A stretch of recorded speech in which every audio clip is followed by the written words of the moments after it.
করিম ভাইকে বক্তব্য রাখার জন্য আহ্বান জানাচ্ছি। ধন্যবাদ।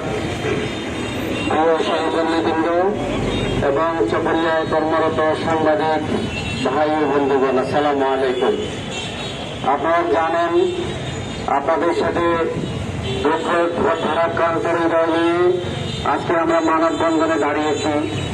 আপনারা জানেন, আমাদের 3 জন সহকর্মী ভাইকে ভাঙে হামলা চালানো হয়েছে, তাদেরকে মাটিতে পুঁতে রাখার হুমকি দেওয়া হয়েছে, পানিতে ছিটিয়ে মারার হুমকি দেওয়া হয়েছে।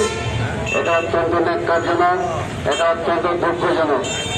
বিষয়টি আমি অবগত হওয়ার পরে আমি আমার সাংবাদিক বন্ধুদের সাথে যোগাযোগ করেছিলাম। আমার আহত ইকবাল ভাইয়ের সাথে আমি যোগাযোগ করেছি। আমি ওনাদের কাছ থেকে বিস্তারিত জেনেছি। মাহমুদ ভাই যেটা বললেন, এখনো পর্যন্ত এই ঘটনায় মামলা হয়নি। আমি প্রশাসনের দৃষ্টি আকর্ষণ করে বলতে চাই, আপনাদেরকে আমরা আগামী 24 ঘন্টা আলটিমেটাম দিচ্ছি। সাংবাদিকদের উপরে হামলার ঘটনায় আপনাদেরকে অবশ্যই মামলা নিতে হবে।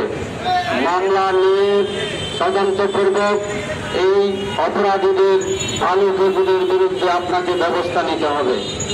আমি সেই দাবিটুকু জানাচ্ছি।